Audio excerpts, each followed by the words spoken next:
ધૂળેટીના પર્વ પર સૌરાષ્ટ્રના કેટલાક ગામોમાં રાનો વરઘોડો કાઢવાની એક અનોખી અને વર્ષો જૂની પરંપરા આજે યથાવત જોવા મળી હતી। જૂનાગઢ જિલ્લાના વંથલી તાલુકાના ધંધુસરમાં આ વર્ષે પણ રાનો વરઘોડો કાઢવામાં આવ્યો હતો। આ વરઘોડામાં જે વ્યક્તિને ગધેડા પર બેસાડવામાં આવે છે તેને રાજાનું ટૂંકું સ્વરૂપ રા તરીકે સંબોધવામાં આવે છે। વરઘોડામાં ગધેડાની સવારી હોય છે। ફૂલોના હારને બદલે જૂના ચપ્પલ કે ડુંગળી બટાકાના હાર પહેરાવવામાં આવે છે। શાહી ઠાઠ મજાકિયા અંદાજમાં ભલે ગધેડાની સવારી હોય પણ આસપાસના લોકો તેને સાચા રાજાની જેમ માન આપે છે। લોકો ઢોલ નગારા સાથે નાચતા ગાતા આખા ગામમાં ફરે છે। સમય બદલાતા હવે આ પરંપરામાં પશુ પ્રત્યેની ક્રૂરતા ન થાય તેનું પણ ખાસ ધ્યાન રાખવામાં આવે છે।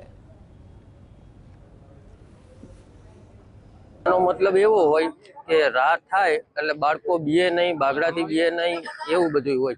ગધેડી ઉપર ખાસ બેહવાનું કારણ ઈ કે કોઈને એવો સંકોચ ન થાય કે હું ગધેડી ઉપર બેઠો કે ગધેડે ચડ્યો કે એવું બધી માન્યતા, લોક માન્યતા એવી, અને આ વર્ષો જૂની પરંપરા છે અમારે। ધૂળેટીના દિવસે અમે રાની પરંપરા કરીએ છીએ, રાનો વરઘોડો કાઢીએ છીએ। 2 દિવસ સતત અમે ગામમાં ફરીએ છીએ। જ્યાં ત્યાં લગ્ન પ્રસંગ હોય અથવા કોઈને ઘરે વાર હોય, પ્રસંગ હોય, એને ત્યાં જ્યારે દીકરાનો જન્મ થયો હોય એના ઘરેથી અમે ફાળો એકત્ર કરીએ છીએ અને ગામના સારા વિકાસ કાર્યોમાં અમે વાપરીએ।